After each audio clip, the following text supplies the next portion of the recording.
If there's a lot of money involved, there's going to be sharks and hustlers and cheaters wanting to get a slice of that pie. I mean, when you're making $1 million a day, why would you possibly want to steal another 20 or 40? For what reason? They're not going to cheat me because they're making so much money.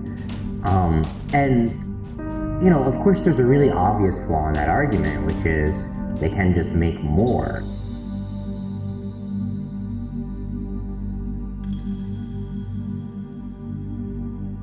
Cheaters have a lot of rationales. One of their rationale is the sucker's going to lose their money anyway.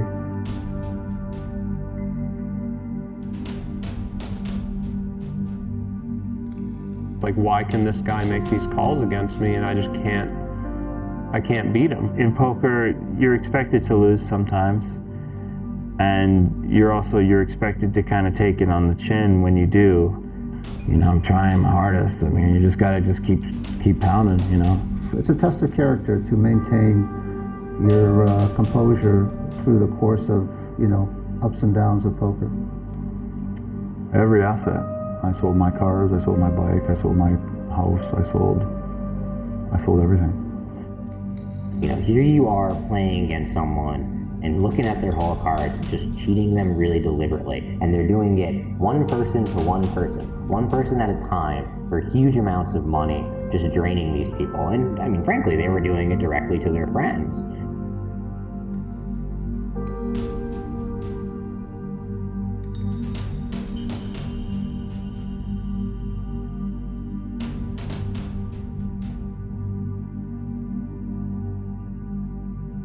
Somehow, as best we know, law enforcement never did anything.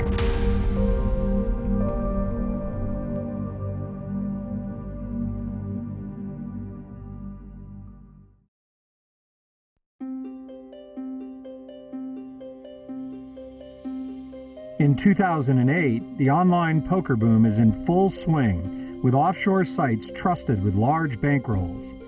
But a community of players comes to reassess that trust. Using analytical skills and tools driving the evolution of online poker, they uncover a long-running criminal conspiracy.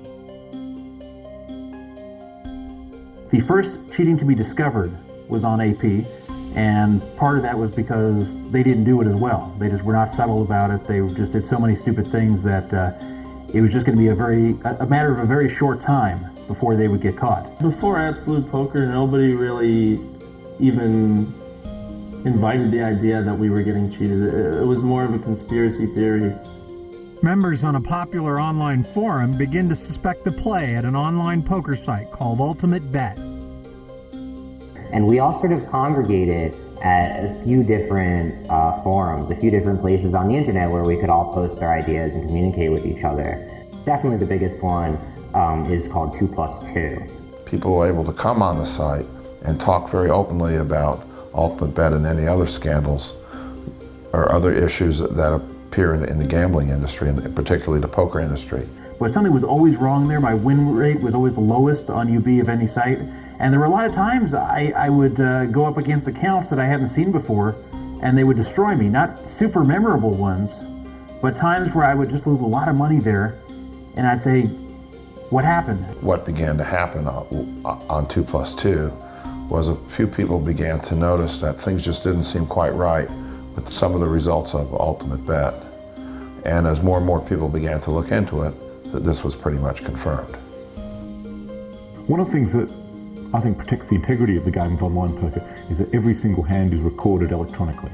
And that analysis, that electronic record, can then be analysed using a database of mathematics and all sorts of other bits and pieces. So I think the key to this case is the hand histories. You are your stats, meaning if you're playing someone heads up and you have a significant sample size in them, you can deconstruct how someone will play a hand. If a player felt that the game is not fair, they can take a look at the hand, see what the results were, and report the issue immediately to technical support. Now, one hand by itself does not mean that there's cheating involved or collusion involved, but it definitely could be a red flag which would require further investigation. As online poker grows, entrepreneurs see an opportunity in harvesting and reselling data of games and players. UltimateBet actually did allow data mining to occur. The only reason that the ultimatebet scandal was ever really uncovered was because of these data miners, because we actually had some record, if not all the record, we at least had some record of what happened on these sites that we could go back and look. It was very frustrating to try to get your own hand histories and try to deal with it. It seems horribly designed, maybe even intentionally annoying. The only way to satisfy these geeks was to send them their entire hand histories. You can't do that. You cannot send hand histories out. You know, in the beginning, I had every hand that I ever played on Party Poker, and then on Poker Stars, I felt like I had every hand that I ever played, and then, you know, I feel like on Ultimate Bet and Absolute, I had a lot less. Bosco and Paredes pay $5,000 for data. I was able to get spreadsheets for 8 of the accounts that we first thought may have been cheating. With one player screen name, Neo drawing the most attention. With a tool like Poker Tracker, or any other competitive tool that aggregates this data and creates a large database of this information, you can quickly and easily find some abnormalities just based on common statistics.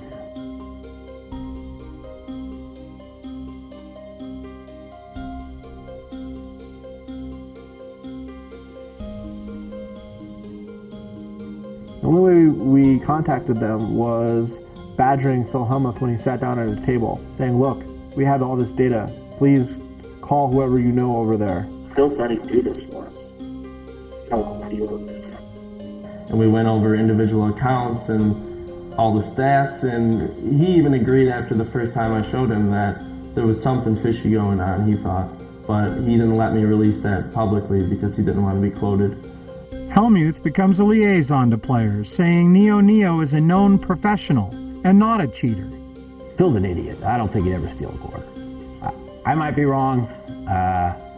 It's very possible, but I'm going to go out on a limb and say 95% sure he'd never steal a quarter.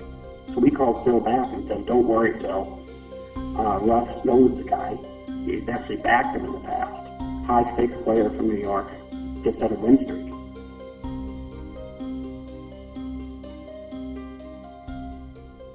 I feel like I was stolen probably around $2.5 million. It's really tough for me to actually say what that number was. I created some software to be able to see my hole cards, recognize that there was a great way to just shear and skin everybody and make so much more than they were already in rake. I would sit down and I'd play somebody legitimate and I'd beat them out of $40,000. And then I'd play somebody else legitimate and beat them out of $40,000. A new screen name would sit down, beat me out of 4 or 5 buy-ins, and I would say, okay, you're too lucky, you're too good, have a nice day, get lost, and I'd quit them. So now what they would do is they would sit down under a new name, and they'd beat me out of 4 or 5 buy-ins. Okay, so now I'm down like 40,000. Then a new guy would sit down, and a new guy would sit down. Now at the end of the day, I lost 100,000 by being super used.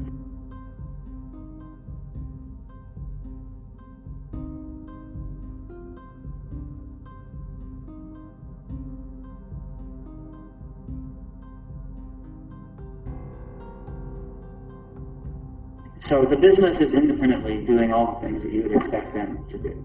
And they are, you know, they responded to this complaint thinking it was nothing, saw some big numbers. Only one statement's ever been made, and that was, we've hired someone to look at these histories. They were very vague about the information they released to us. When they told us about, they brought a third-party investigator in, they never really released who it was. A World Series champion is hired to produce an audit of the early suspect names. An office was set up for him with a computer or a printer, internet access, and he would come in and spend hours reading these papers, and he would write his report of that. Whatever the story is in the end, that reports from somebody like McAvoy are going to have to back the story. His report is not released when he is unable to clear the gameplay. Once a month or 2 passed and they didn't say anything about it besides, yes, we're looking into it. We all got a little bit scared that they were just going to brush it under the carpet. You know, one of the top guys on here is the person who's screaming for blood. It's trampoline. A trampoline was taken for 177 G's. Yeah, I mean, it took them so long to finally give a press release that said, we're investigating the matter, and that was very frustrating at first. A statement sent directly to 2+2 highlights community importance and a strategy to ring-fence negative press. And in addition, there are other accounts that we can't prove but are associated. Reimbursements will be forthcoming, but we can't disclose the names of these accounts. They tried to conceal accounts, or they tried to minimize the amount of cheating that occurred. As the players piece together the crime, UltimateBet technical operations are managed in Toronto by Real-Time Edge and a software engineer named Yuri Kozai. And Yuri has been used extensively he's got the data. So it would make perfect sense if the business calls Yuri, right? I need this, I need that. What about these accounts, that? I need, whatever. What about these IPs, etc. And Yuri's not stupid. After 2 months, Hellmuth bows out. Who's driving the investigation? He's all right. He's been put in charge of it. He's basically the CEO. He had told me that his salary, I believe, was $500,000. He'd actually only come into the site a few months prior to that. He'd come down in a role of basically being a consultant. We're all destroyed. All our reputations are destroyed when this thing comes out.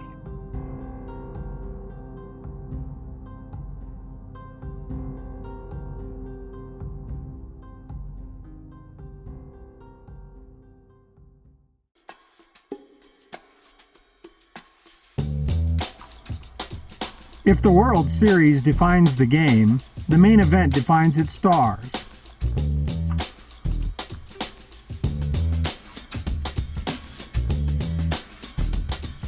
When you get down to the final of the World Series of Poker, there's one thing that means something, and that's the bracelet going on the wall there. The early years of poker give way to a long, slow growth.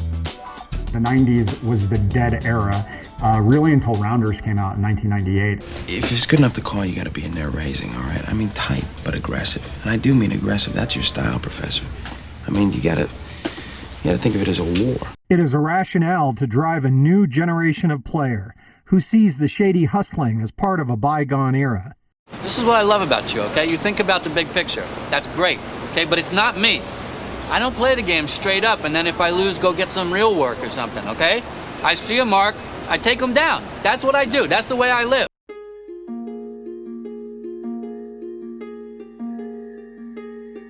Many people think he comes across as a buffoon, but when you deal with him on a one-on-one basis, he's a very likable guy. I said to Stewie, there's a guy that's got a bigger ego than you. My self-esteem probably wasn't as high as it should have been coming out of high school. In order to make that transition from low self-esteem at age 18 to world champion of poker, I had to develop a big ego.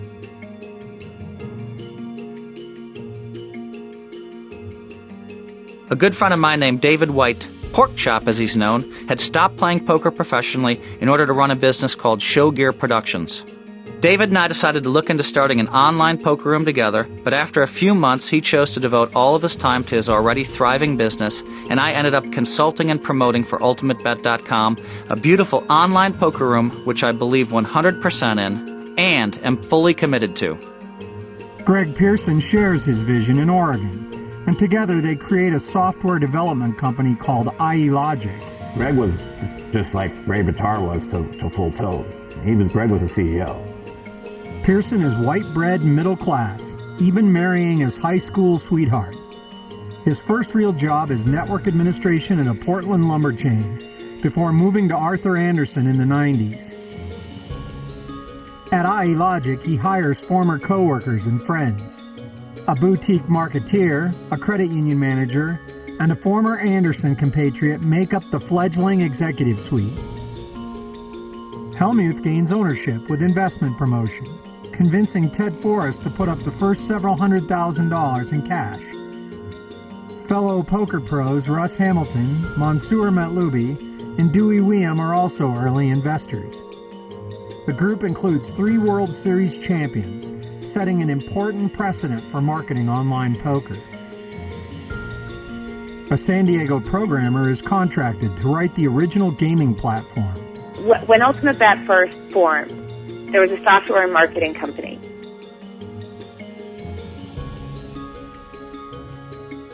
Now, because of the way that the laws of the United States work, you need to form a company to hold the brand and the gaming license. So that company was called eWorld Holdings.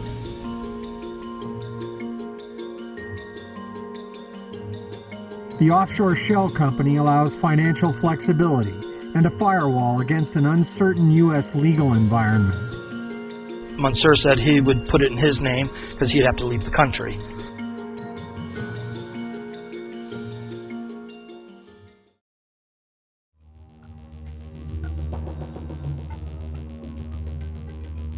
There being functionality that was included on both the client and the server working together to facilitate a third party being able to view the whole cards of players sitting at a poker table. A piece of software was installed into the server, and the database was altered to specify the users that were allowed to have stealth observer capability. That is something that Daniel and or Jason did. It is shorthanded as God mode. You're basically invincible. God mode, presumably, within the context of a poker software, would be the ability to see everyone's cards. I said it was a bad idea in the meeting. Another engineer in the hallway after, I believe the exact words he used were, "No good can come of this." If I could see someone else's cards, I could decimate him and make him look like an idiot. And there's a power there. This feature popped up on the roadmap, and when Jason mentioned it, he said it was a feature that Russ wanted. A second stealth observer is added in 2003. The timing and name coincide with a Hamilton gambling junket organized by longtime compatriot Bonnie Damiano.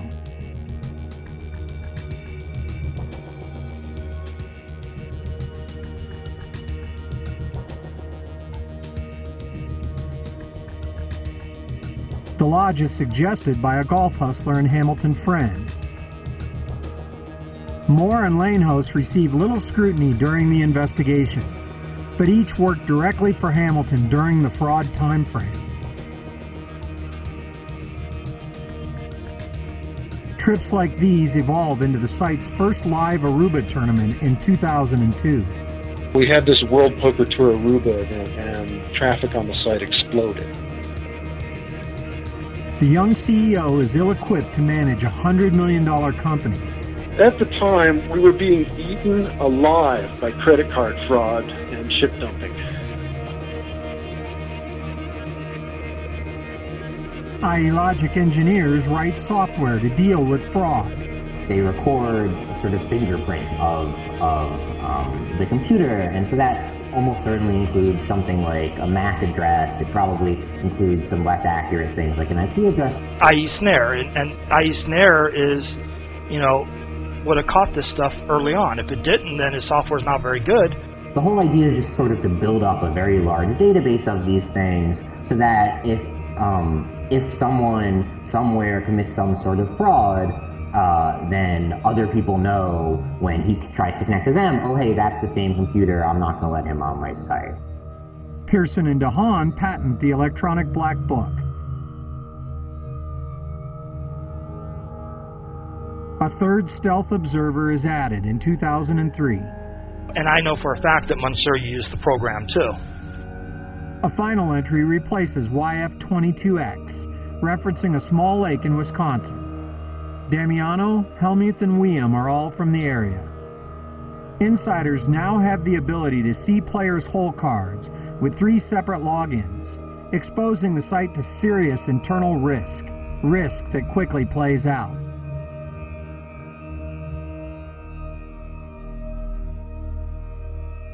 The event never triggers a real security audit, and Stealth Observer is not removed or disabled.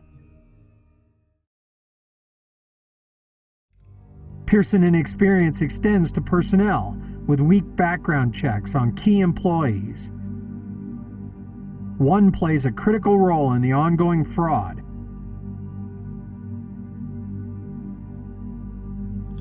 Carolyn Osborne is originally from Georgia and attends school in Illinois. She moves to San Francisco to marry Robert Heick, founder of a violent racist hate group called American Front. His 15 minutes are electric as part of a nationally televised melee. What about Joseph Stalin and the 30 million people wiped he killed? out a Jews, race whites, and of everyone. You can't put the supposed 6 million on Adolf Hitler, man.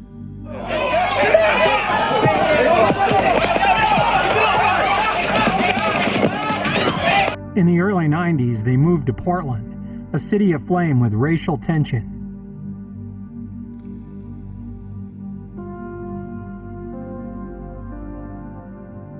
She was essentially director of the customer service organization. She moved down to Costa Rica. She was the person who was running the tools that I wrote for fraud analysis. She took a lot of pride in destroying these fraud rings.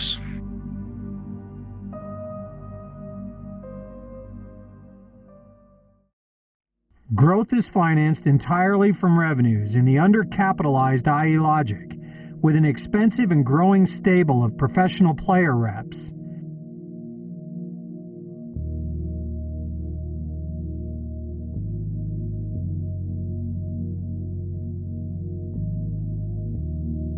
Keeping expenses low is key in copying competitor Party Gaming's blowout IPO.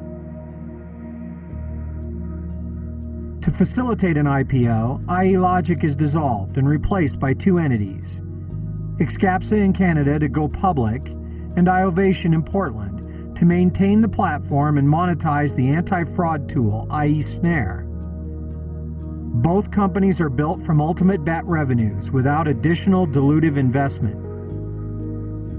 DeHaan leaves the company but consults in transitioning the site to its supposed new owners.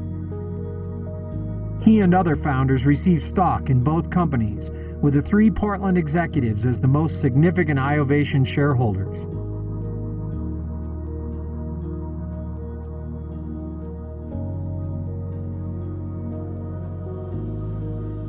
A former accountant and financial officer, James Ryan, is hired to smooth the path to London's alternative investment market.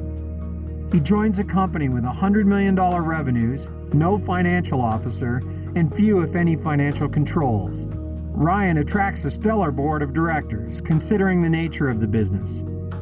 A mix of government and industry titans lend gravitas to the gambling company, driving an even larger IPO. The management team includes Daniel Friedberg as a holdover from IE Logic, with Ryan handpicking his own CFO. Kozai, an outsider, leads the software team.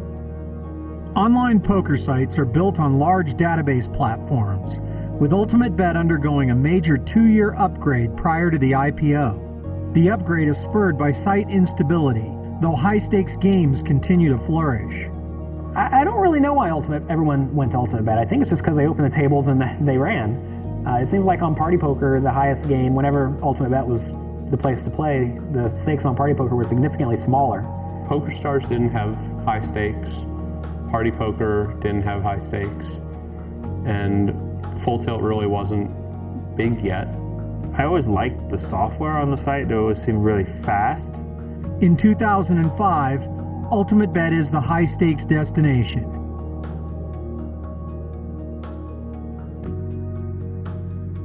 When IE Logic is dissolved, Pearson creates an offshore shell company to hold UltimateBet intellectual property. This allows founders to continue to earn royalty income until just before the IPO. A mere $2.5 million purchase price highlights that the sale is not a divestiture by original owners. So when you're buying a piece of software as the main focus of purchasing a company, an asset, you're going to do due diligence on that code. You're going to do what's called a code review. You're going to have an outside expert come in and analyze the code. Specifically, you're going to be looking for potential security issues. Are there backdoors in the software? Can the software be compromised? Ryan and Kozai perform no real due diligence, leaving Stealth Observer in place with a growing insider fraud. Pearson distributes Stealth Observer even after he is no longer affiliated with UltimateBet. The company goes public on February 16, 2006. All in, a small group of insiders pocket just under $80 million on the IPO.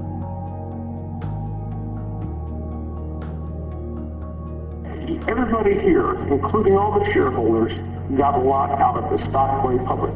That part was due to a lot of things that went on that weren't supposed to go on in the beginning. It is a big payday for Hellmuth and Pearson's 1998 dream, but has the look of a classic pump and dump.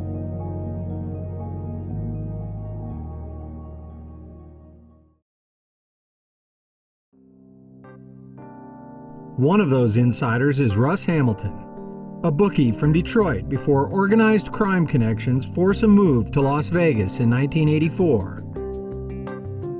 Met some people that were in the blackjack world that taught me a lot about blackjack. They team up to unfairly destroy casino blackjack tournaments. One is Fred David, who becomes best friend, mentor, and business partner. When it got to where I couldn't play blackjack anymore, I said, well, I think I'll try poker. He was a prop player at one time, but I just knew him from just playing poker. The Horseshoe would always have an annual event called the Professional Gamblers Invitational, which was a golf tournament. The first event I attended there, I was in a group with Russ Hamilton, and I was a high 90s shooter, and Russ said, I'm as bad as you. And so he hustled me for $50,000. Hamilton surges in 1994 with $1 million score.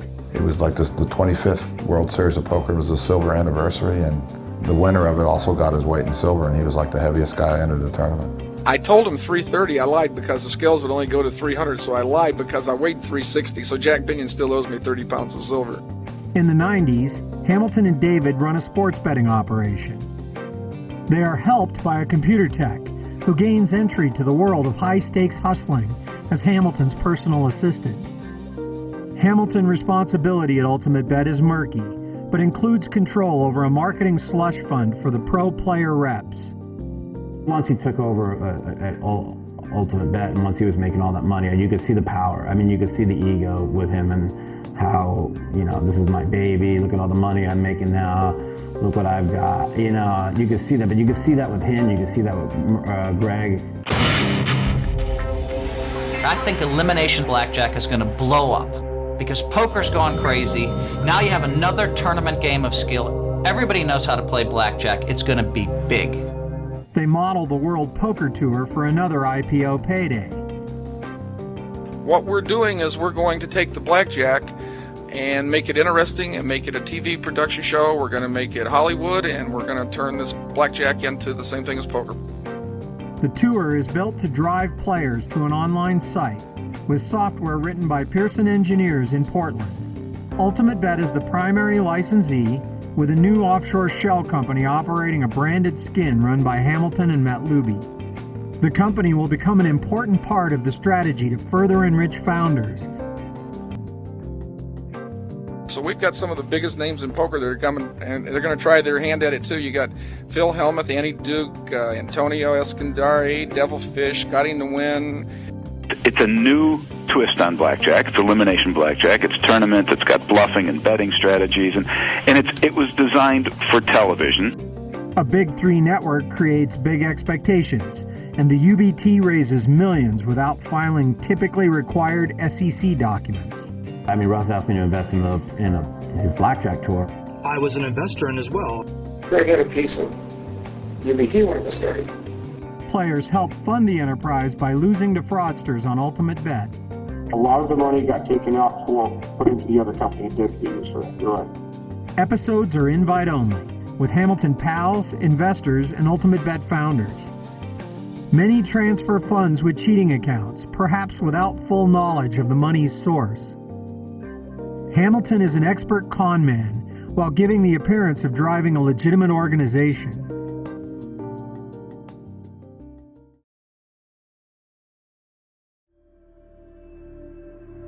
In late 2006, Congress passes legislation targeting online gambling.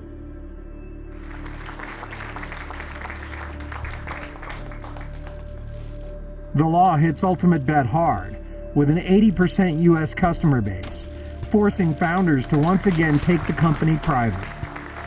With dominant competitor Party Gaming exiting the U.S. market, UltimateBet founders seized the opportunity in a convoluted joint venture with the smaller Absolute Poker.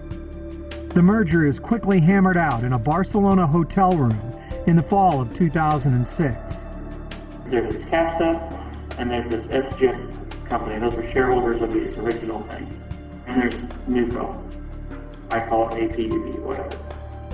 A merger had been contemplated even before the Excapsa IPO, with Ryan lowballing the Montana founders.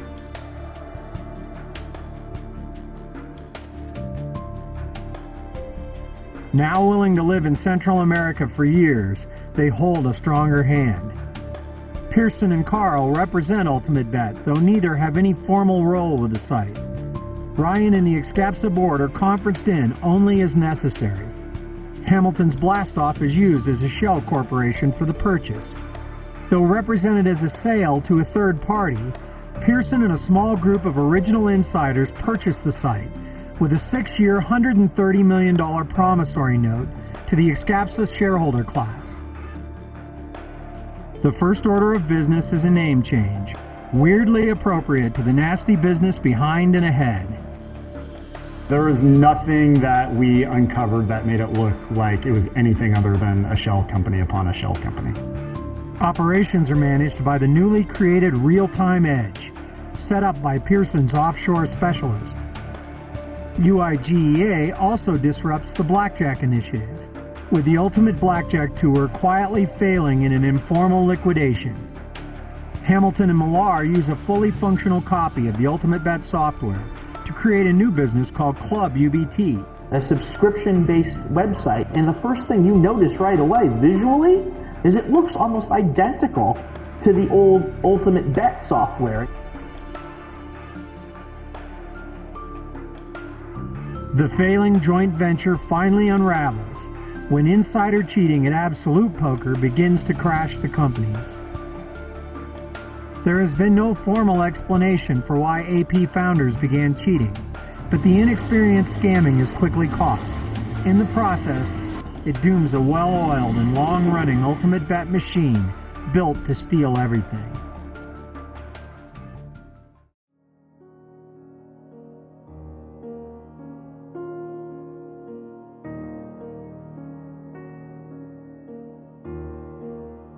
And the reason why we thought we might get paid back is because a site's reputation should be paramount in their minds in terms of if you're running a business and you have a scandal, you need to deal with that as quickly as possible, put out the fire, and get your reputation clean again.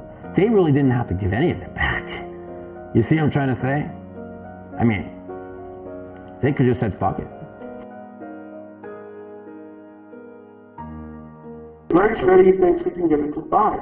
I think that you can make an aggressive argument, 5-6 range.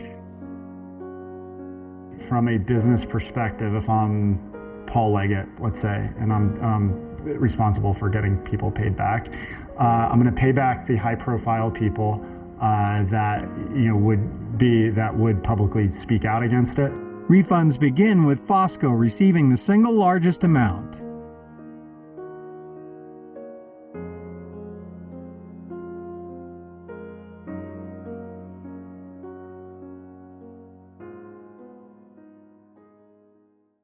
The first attempt to conclude the investigation occurs in May of 2008. It hews closely to Pearson's aggressive goal and wrongly states fraud began on the date of the database changeover. They were thankful that the evidence of the cheating only stretched back to 2005 because that's when we got Oracle. $4.8 million is initially paid to some 250 players, nailing Pearson's aggressive goals. 6 account names that we thought were cheating and withheld several. He might have a little advantage if he withheld some names. And we brought that to Paul, told him, okay, we have these 6 accounts, and lo and behold, he said, okay, well, that's what we have. We have the same exact information you have. And let these guys hang themselves. And this is like what a poker player would do if you think you're playing against an aggressive player and you have a set, you check, and let them bet. The initial list plausibly fits Pearson's aggressive $5 to $6 million range, and a plan to pin the crime on Hamilton assistant Travis McCarr. But the plan unravels on June 4th, a sort of D-Day in the long-running criminal conspiracy. Bosco's withheld names devastate Pearson's plan to hide the crime, nearly tripling the amount stolen. The site has no idea if Bosco has even more names to reveal. They knew, okay, if we withhold these extra 27 names or whatever, that they're going to come out eventually. If the names come out, it's going to go back a lot farther than 2005. And ex-CAPSA could lose this whole 52,000 or whatever. It's 47.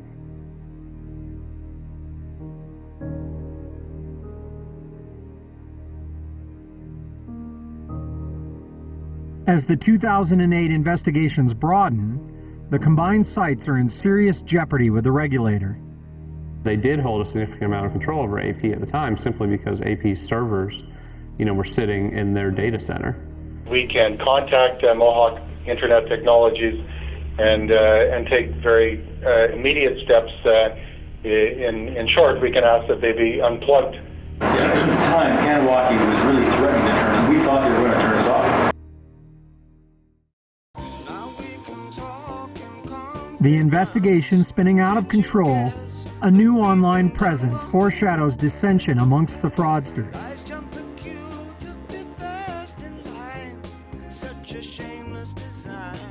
The account generates a flurry of cryptic and incriminating posts, including one that appears to target Pearson's wife, Janelle.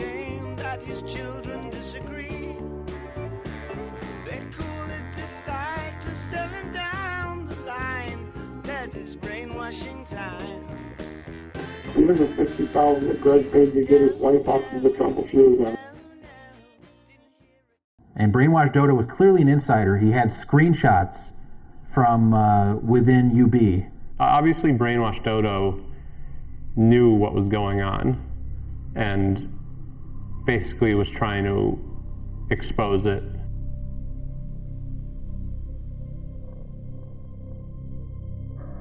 Carolyn Heick relocates to Las Vegas, where she continues to effectuate large financial transactions, though no longer affiliated with UltimateBet.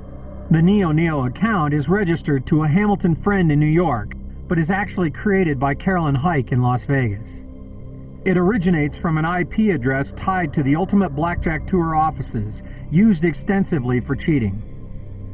While Hellmuth is winning an 11th World Series of Poker bracelet, Neo is crushing online players just a few hundred yards away.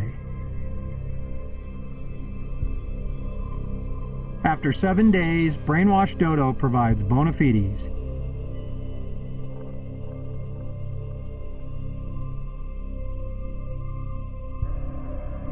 A Fred David transfer account distributes funds to high-stakes players. David holds a large block of ex-CAPSA stock and multiple eWorld email addresses, even performing administrative tasks for the site.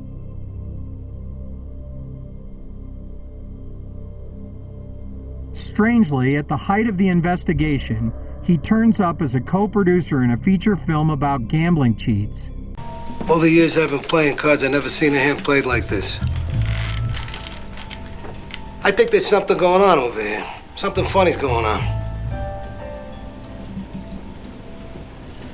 I think there's something funny going on here. You want your money back? Huh? But it is transfers with cheaters drawing serious attention to the Fred transactions. Dodo is playing with fire. He was only around for less than a week until it appeared he or she got paid off. A strange calm descends on the investigation storm, with players not yet realizing Bosco's strategy has blown the cover story apart. I remember thinking, like, oh, I should look up this Vegas address, because, that could be, someone who, there's a lot of poker players in Vegas, so this might be relevant. I just looked it up and saw that it was Russ Hamilton. That address that they linked me to, that I owned the house, and boy, that account and who was there, that's the whole secret.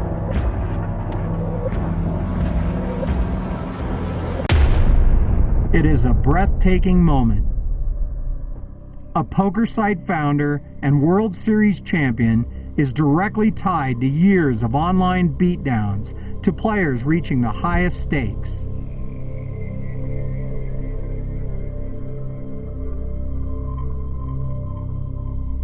With Hamilton in the crosshairs, forum investigator Nat Aram receives a warning. That kid should, stop doing what he's doing because he'll be sorry if he keeps doing it, sort of stuff. And this Matt, the guy that started all this, I don't know what his reasons are, why. I never threatened him either.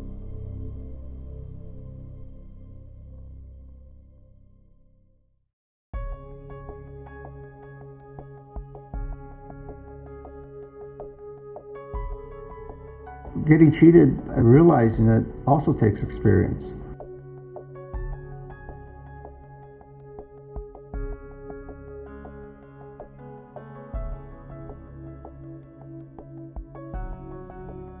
Only Russ Hamilton is named, but the sophistication and scale of the crime demands a larger group of knowing and unknowing compatriots.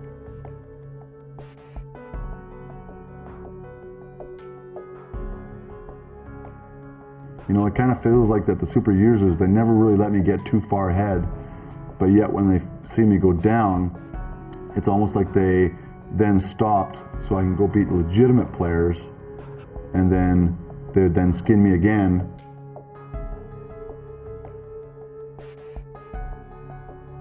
Two accounts are registered to a dancer and Hamilton girlfriend.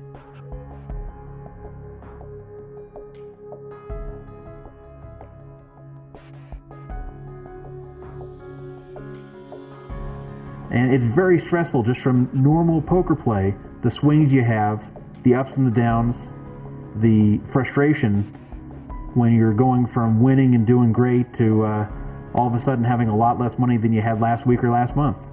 My emotions got the best of me when I just kept losing and losing and losing and losing and losing. When I called Russ Hamilton on the phone and said, "Man, I know I'm getting cheated, something's wrong." One productive cheating account belongs to a close Hamilton friend named Ron Sacavino.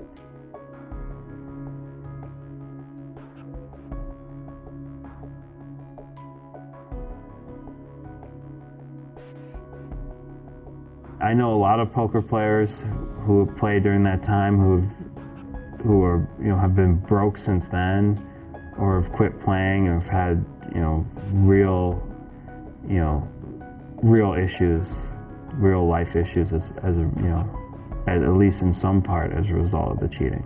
Of course you become angry. You're losing a $10,000 or $20,000 pot, or you're jamming in for $11,000 on the river with $900 behind with 4 high, and somehow they played the hand bloody perfectly and they reship the extra $900 knowing that you cannot call. A Los Angeles producer is the showrunner for the Ultimate Blackjack Tour, with one account included in the report.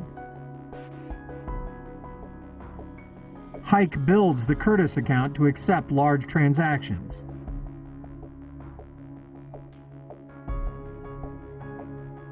Houston's our production guy, and we needed money. I said, Houston, I'm just going to put some money that I've got into your account, and I played an account.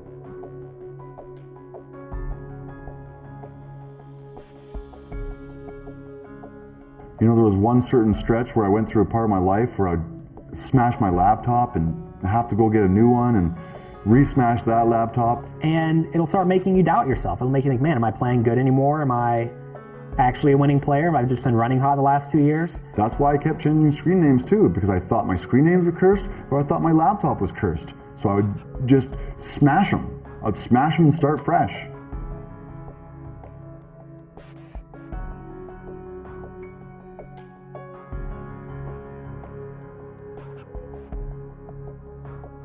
I won $1 million at the World Series in 05 and $1 million at the Tournament Champions in 05. So I had a lot, and every time, and he took it all from me. I mean, that's the bottom line. I was giving him like $50,000 a week online.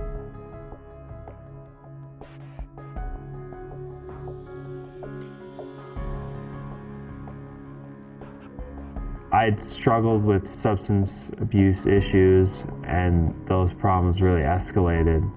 I just found myself in a massive depression after all this, and I just I just didn't have the strength to like do anything. For one thing, I didn't have any money to do anything. 3 accounts are created after UIGEA with fictitious owners, mostly funded by Damiano's new husband, Christian Lanehose. The accounts represent a major score just prior to the merger, though Hamilton continues cheating after the sites are combined. I mean, no one person was up 24/7. To me, it seems like they were working in teams, like, you take first shift, I'll take second shift, that kind of thing. Makar refuses to name which Hamilton confidants used Stealth Observer.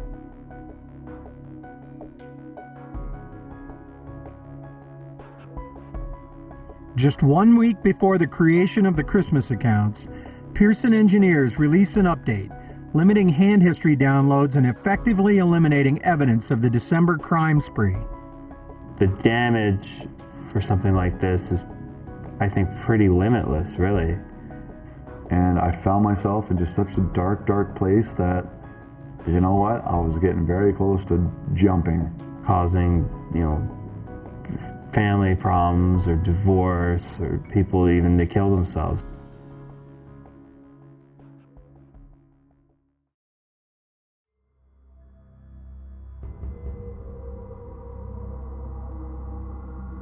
CAPSA owns a piece of the liability. It's got $50 million sitting in cash.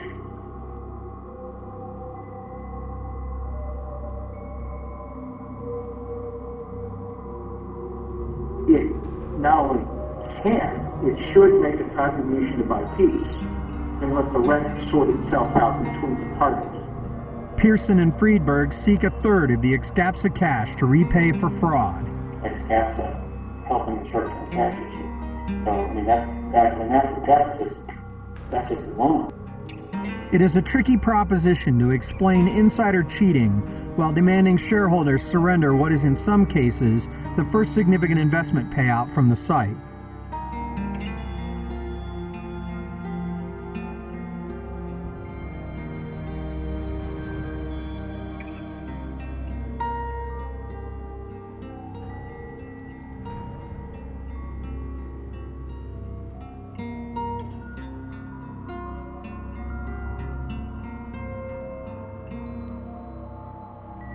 Found in the liquidator. Worth one of Goodyear's friends used to be running for the account. Pearson is weirdly prescient in 2007 after Absolute Poker is caught. He generates $15 million in iOvation investment as a backstop against what is coming.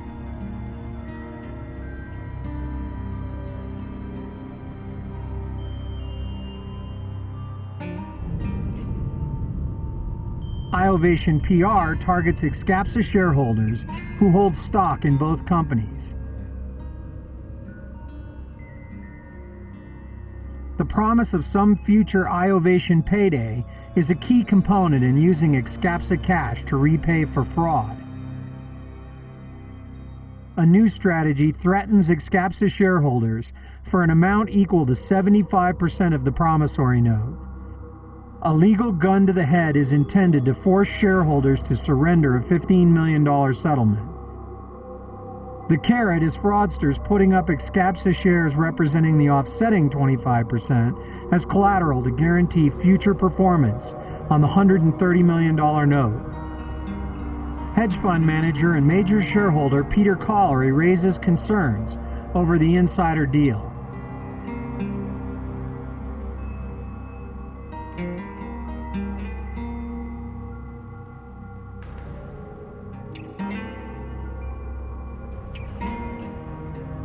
Collery's other connection to big-time poker is hedge fund protege David Einhorn, who finished third in the largest buy-in tournament ever. The big one for one drop is $1 million entry hosted by Guy Laliberté, another billionaire that played and lost a lot on UltimateBet before moving on to other online sites. Yeah, you look at Guy's track record on Full Tilt and how much money he allegedly lost on all of his screen handles there. He's probably the biggest loser in online poker history. Yeah, there was a trip that Guy and I took to sail the Mediterranean, and of course on his boat he had internet access, And so he'd sit down at the dinner table, I'd sit down at the dinner table, he'd play his tables, I'd play my tables, and we'd just sit there in the sun and play online and lose.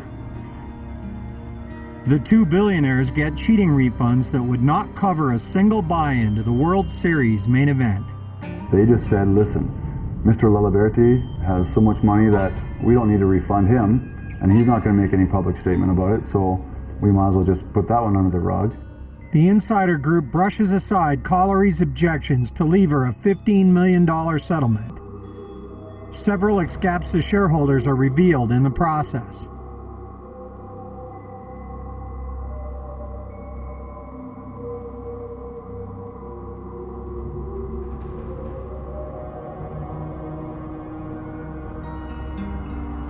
Anonymous offshore trusts hold 22% of post-IPO shares, with Pearson, Hellmuth, Carl, and DeHaan not identified. Ted Forrest is a critical yes vote with a large stake. His shares, worth nearly $20 million at the IPO, are now worth less than half that in mid-2008. In exchange for the cash, half of the collateral shares put up by the Blastoff insiders are canceled, with remaining shareholders now due a larger percentage of future promissory note payments. Insiders culpable for felony fraud get away with a partial stock forfeiture instead of prison sentences and full repayment, while still retaining ownership of the poker site.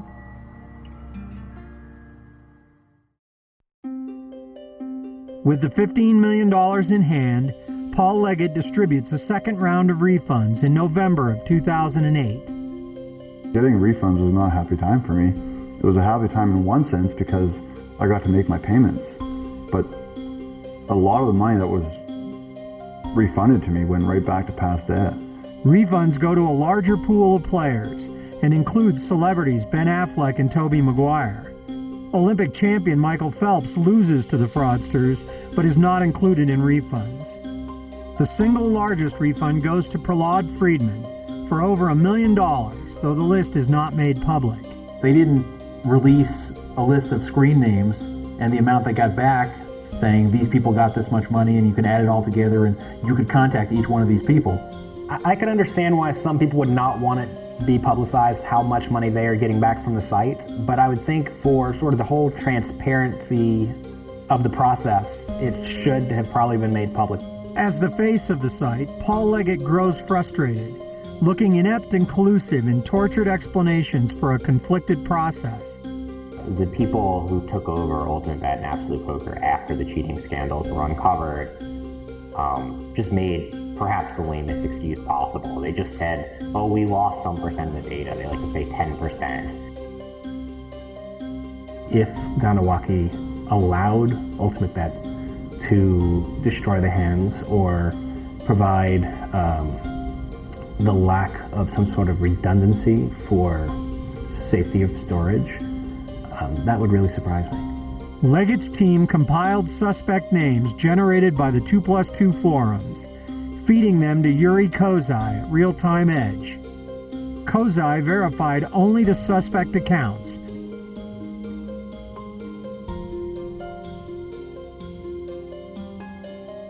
The KGC appoints Frank Catania to perform a supposed independent audit.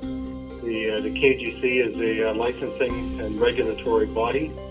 It issues licenses to conduct online gaming from servers or from a hosting facility located within the territory of Ganawagi. The licensing regime and data center are built by former Grand Chief Joseph Norton and two non-natives, Michael Tobin and Jace Dabina. In 2005, they leveraged the Canadian data center to build out a global network for online gambling called Continent 8. The Ganawaki retain a 40% stake in the lucrative operation, highlighting a conflict of interest in provisioning online gambling while at the same time regulating it.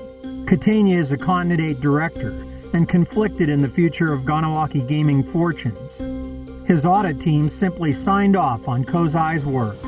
If anything, this whole debacle teaches us that once online poker is regulated in the US, Among other things, the regulator should be responsible for ensuring the integrity of the software being used, both on the client and server, and that includes having access to the source code and being able to perform either on his own or through a third party an audit of that software.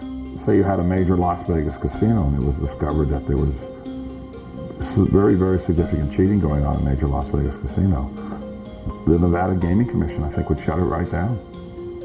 A real regulator could audit hand histories to prevent cheating, could require ring-fenced accounts so that the sites can't just run off with players' money, and could just sort of watch over things and at least make it a crime to screw people over. In online poker regulation, there are some online poker sites which are properly regulated by, genuine democratic governments with independent courts of law, and there are some that operate in renegade Indian regions of Canada. KGC lawyer Marshall said they gave evidence to appropriate authorities, with the Royal Canadian Mounted Police having at least some jurisdiction. Would you like to take this opportunity to apologize to the online poker community?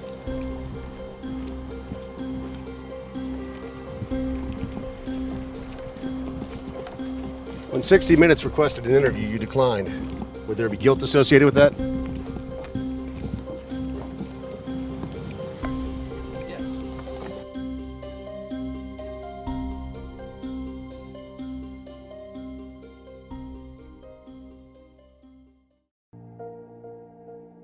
What you should actually do is make sure that everyone gets too much money back because you cheated them. I'm not really convinced that the refund process was done in a very fair manner or accurate manner.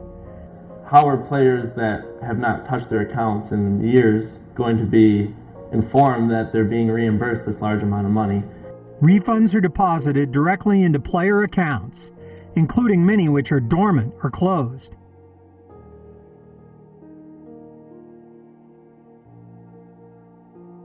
I think $38,500, which is a large amount of money to just respond with an email. Is if the business put 10 million into accounts, and after 6 months or whatever their cutoff is, they go back, they know the 1,200 accounts they transferred to, some have never moved, it comes back.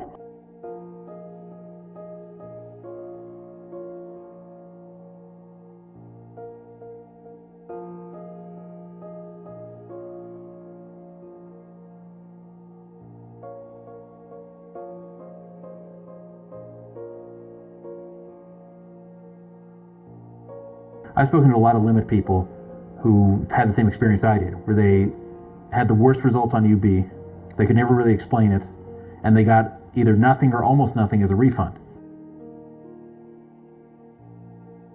Two $10,000 tournament prize packages are won by cheating accounts, though tournaments are not included in refund calculations.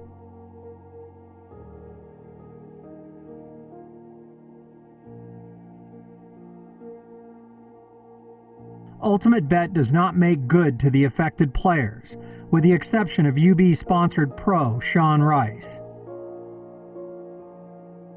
There was no one that had ridiculously high winning percentages. I mean, yeah, there were people who showed up, played a couple tournaments, won a decent prize, and then left.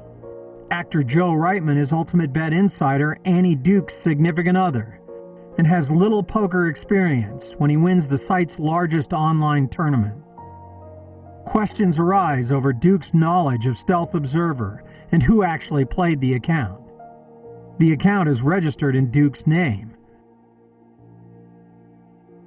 She is a major Excapsa shareholder who participates vigorously in selling the cover story in 2008. This is not a software developer associated with the company developing the software. This is somebody who's associated with another company who's figured out that they could develop this piece of software. Flash forward a couple years. To go public, they now need to sort of wrap everything together because the public company has to own the brand and the gaming license, okay? So they buy out eWorld Holdings. The people associated with eWorld Holdings no longer have a revenue stream. They don't own anything anymore. Now, when that happens, this piece of software starts getting exploited. In 2010, she raises the stakes in congressional hearings about legalizing online poker. If you look at her written testimony, she clearly exonerates UltimateBet and claims that all the money had been paid back. And at that point in time, we literally had hundreds of posters who were saying that they were still owed money and that they had never gotten the hand histories. You know, players had trust in people like Phil Hellmuth and Annie Duke, and that trust meant that they lost their money. And I think Annie Duke and Phil Hellmuth have a lot to answer to. Some $2 million of the refund pool is withheld from players due to ties with Hamilton's team.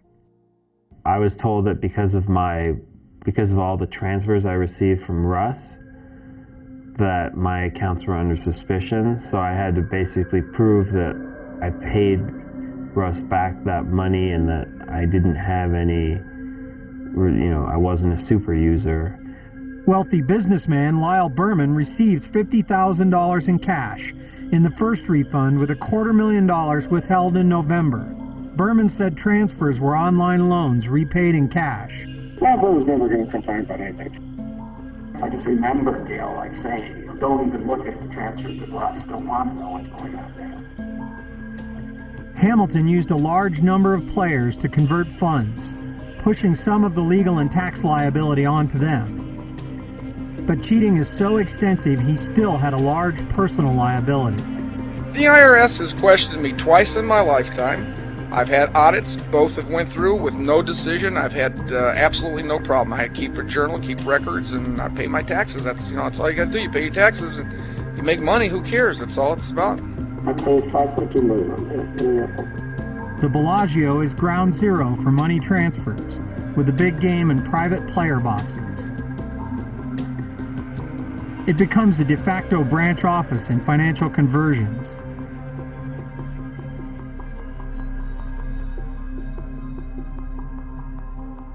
If I could go down to the casino, pick up my money that I'm owed from the site, that's obviously a whole lot better than having to go through bank accounts and taxes and all that stuff. So if you're willing to cheat the players in the first place, certainly you'd be willing to do that. Site pro Freddie Deeb has at least 12 involved accounts, with withdrawals of nearly $4 million on UltimateBet. Freddie probably got some sort of a transaction fee or something to facilitate a transfer of large sums of money. Refunds are denied due solely to Deeb connections. Eli Alezra is put on the suspicious list with $3 million in withdrawals against net losses on UltimateBet. He said cash in the States for non-U.S. player transfers account for most of the activity. David Benjamin and Gus Hansen are two such players, with large amounts not refunded due to Alezra and Deeb transfers.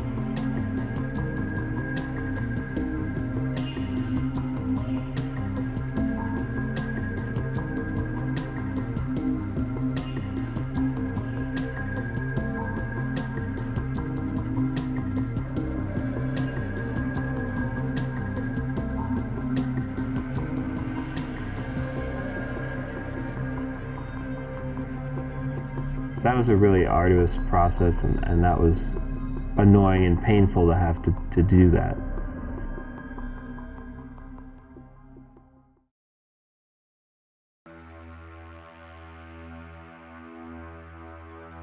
Nobody who had incredible amounts of sway really fought for the players. Greg Pearson led an aggressive attempt to limit refunds to cheated players.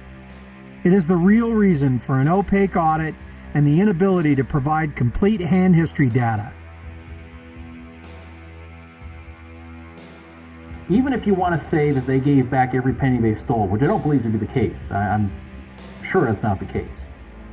But even if you want to say that that's what they did, that doesn't mean it's right, because that means that they free-rolled everybody.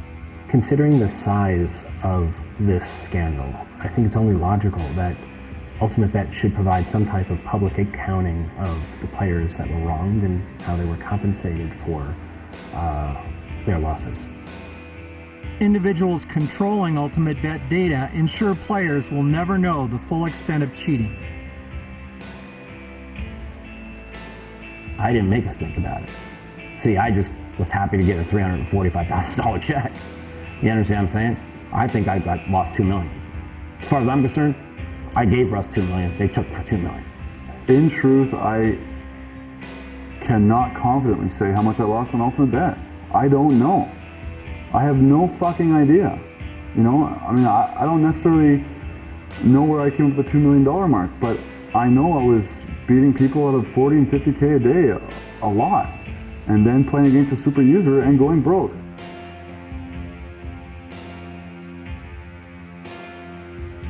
After leaving Ultimate Bet, Jason DeHaan became Chief Information Officer of Chicago, a job he does not hold long.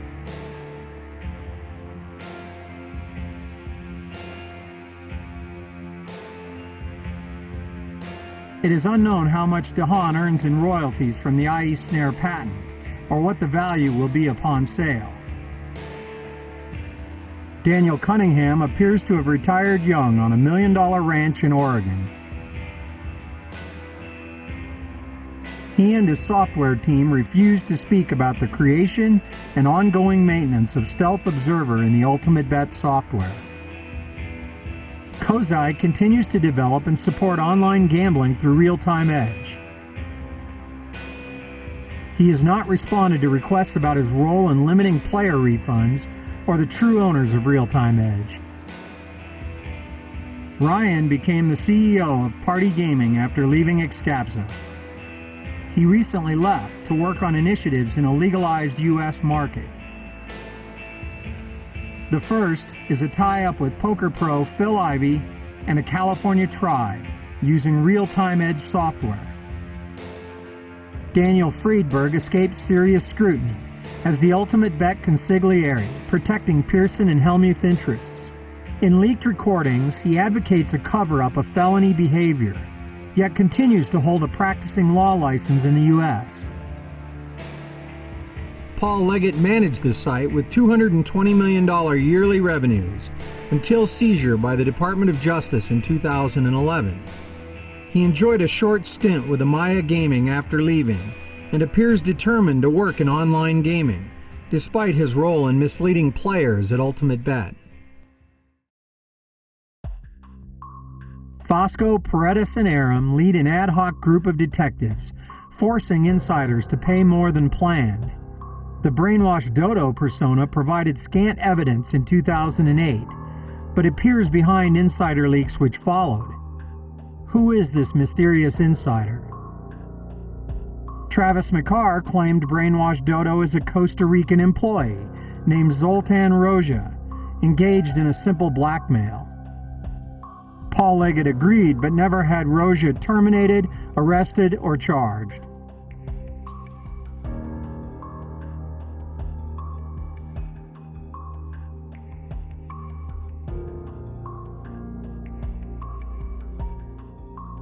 The leaks highlight a schism between Pearson insiders, escaping legal jeopardy wealth intact, and Hamilton's team, most of whom fell on hard times after exposure.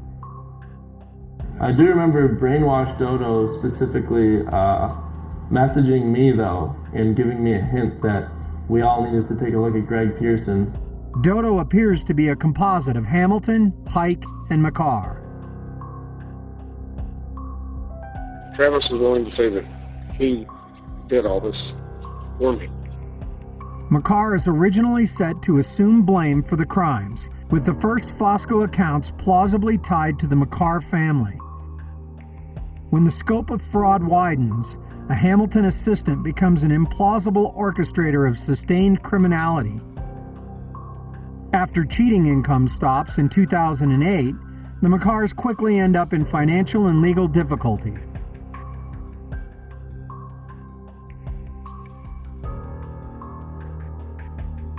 In 2010, he begins a prolific information release based on the Brainwashed Dodo materials.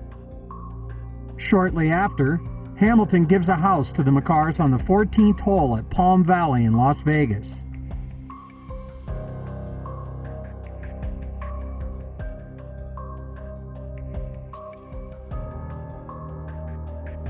McCarr remains close with Hamilton, providing ongoing computer services for Hamilton Aruba interests, before a large and final document dump with incriminating audio recordings.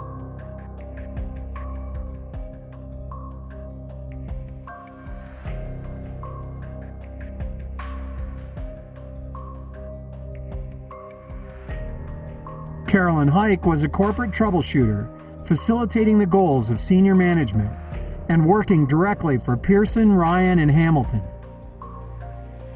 It was also told to me that she was the one who was responsible for a lot of the name changes. It's not bad for this whole, in the big picture, for Carolyn's name to be brought out there, because it shows that Scaps is responsible. She was a VP there. Heick is in charge of preventing fake or compromised accounts. Arthur L. Hunt qualifies as an identity theft victim whose stolen credentials are used for a prolific cheating account that never raises a red flag with Heick's team. Most Hunt transaction records are in pre-Oracle data and not accessible by the site in 2008. But a few are.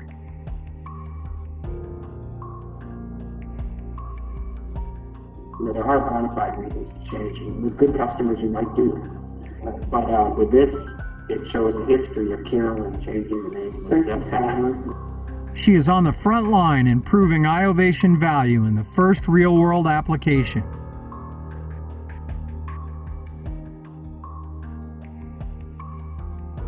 Heick is critical glue in the mortise of ultimate-bet operations, ending up in the Las Vegas offices where some of the heaviest cheating occurs. She left her good job and came to work for UBT because Russ wanted her over there. Her family gives the better part of a decade traversing the hemisphere for ultimate bet, yet she never reaches the executive suite.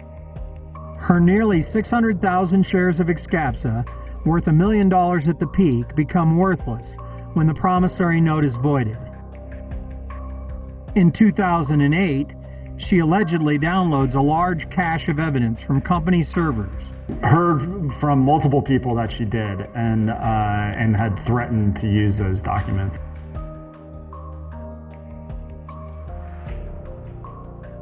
I've never had a conversation with Carolyn. Are you brainwashed Dodo? Yes, I am. That never happened, but people that were tied closely enough to it, yeah, I'd heard that. After 2008, the Heiks relocated to Miami. Aside from document leaks, she has done little to assist cheated players or shareholders.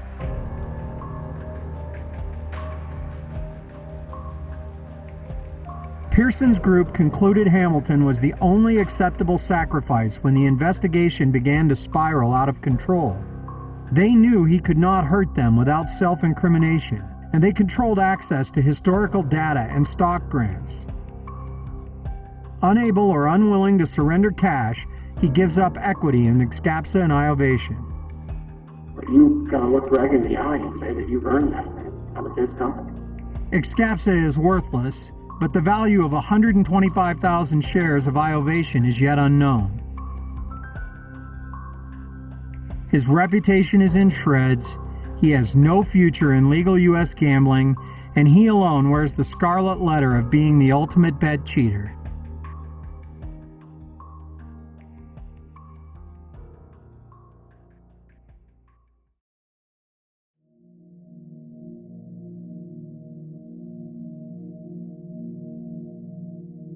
As poker players, we're judges of people, and he decided to associate himself and be the public representative with a certain group of people, and that group of people turned out to be crooked. Phil Hellmuth sidestepped corruption by refusing to talk about it.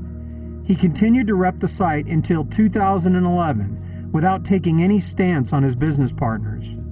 No matter what I'm worth on paper, no matter what my businesses are worth, I still have to manage my money every day. And I'm very conservative when it comes to that. But Hellmuth uses ultimate bet money freely, including funds generated from Hamilton efforts. In 2007, Alan Grimard, known as AJ, is told to authorize $250,000 for a high-stakes poker appearance, but bank wires do not complete in time for the taping. Hamilton is on a dream weekend, flying a private jet to play the Masters course at Augusta, even claiming a hole-in-one on the legendary 12th. And I get a phone call, and Russ is like, can you go over to my house and pull out $250K and take it over to Phil because he showed up without money? Hellmuth gives up 40% of his action, later meeting Hamilton to settle up. Okay, I'm playing 150 behind, so put it in. An unlimited and mostly unaccountable source of income delivers confidence few players will ever experience. In 2008, he said Neo is a legitimate winning player. By summer, everyone, including Hellmuth, knows it is a lie, with his partners making him an accessory in a multi-million-dollar criminal conspiracy. At that point, I feel like is where their biggest misdeeds happened, where they came out and said, no, I'm aware of what's going on, everything's on the up and up. And that's where, at that point, you're not just a face of the site, but you're more of a face of their integrity.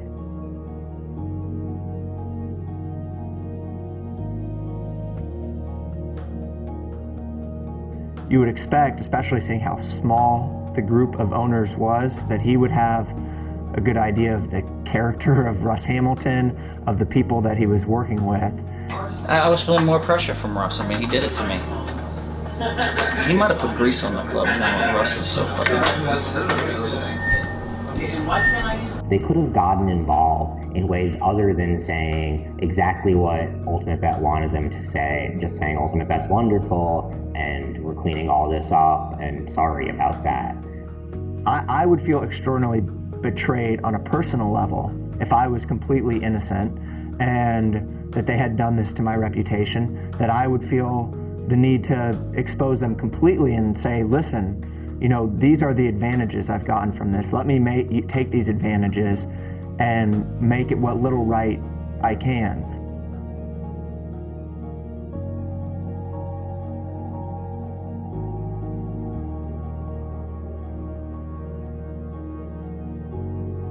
I think that's a very good question there as to exactly how much ownership he had and how much he knew of the going on, and I don't think those questions have been answered. They got caught cheating, and now they're going to try to make it look okay. But I haven't really heard too much from very many of the people that worked with UltimateBet. I really had no clue that he was one of the founders or was intimately involved with the business. The poker world knows who I am. And that's good enough for me. I can't control what the public knows or doesn't know. On one of the most important days of his poker career, he highlights his relationships. Introducing Russ and Greg as his best friends. I really appreciate my buddy Greg Pearson coming all the way from Portland. Greg has been an amazing CEO of another new company that does security software. That'll be worth $1 billion next year. Well, we might have to wait 2 years. We've got Russ Hamilton over there, world champion of poker. He started the Ultimate Blackjack Tour, the latest thing that I think I put $1 million of my money into that's not doing so well right now. But wait a minute, Russ. We did have 1,000 people join the site in the first week, right? Yeah, no, I believe in the project. I just have to tease Russ. Hellmuth has done financially well at UltimateBet, leaving players and investors to fend for themselves against a rotten management core he and Pearson established. When you think about what they had been through and some of the allegations across the board with UltimateBet, the fact that people would still be loyal to Greg doesn't surprise me if their livelihood depends on it. The investment continues to pay after the site is shuttered by the Department of Justice when he and other shareholders receive final Excapsa payouts. Though separated by an opaque sale transaction, the payments are clear distributions to founders, well after player deposits have disappeared. In 2007, he made a promise to Pearson. After the scandal, Pearson miscalculates. At the one-drop tournament this summer at the WSOP, showed up to support Phil Hellmuth without Phil's knowledge. And he did not quite understand that that might not be a good thing for Phil.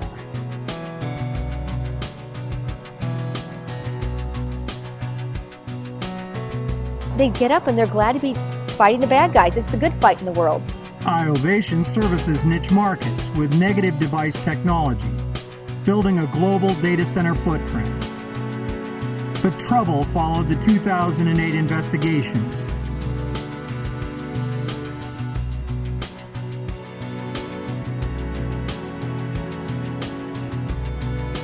That largest customer is UltimateBet, with an outsized $500,000 per month contract, and the loss is a direct result of Pearson's goals to limit refunds.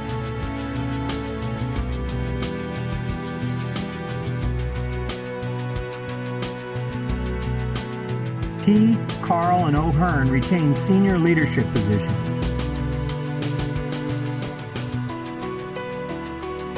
We're leaping to the conclusion that we're going to have to do something. We're going to have to pay, some percentage of this back. So now the question is how to pound it. What you should actually do is make sure that everyone gets too much money back because you cheated them. He fails to acknowledge deep connections and hidden ownership structures, or his role as the ultimate shot caller.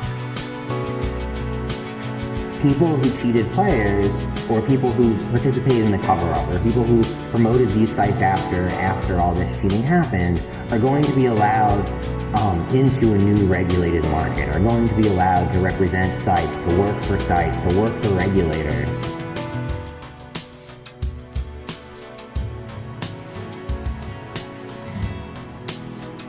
Few understand the depths the CEO went to allow and later cover up a long-running criminal conspiracy. He has never publicly addressed the fraud. The UltimateBet story and the incredible lack of consequences really set a precedent, a really, really dangerous precedent in the online poker world, which is you can steal from us and it's okay.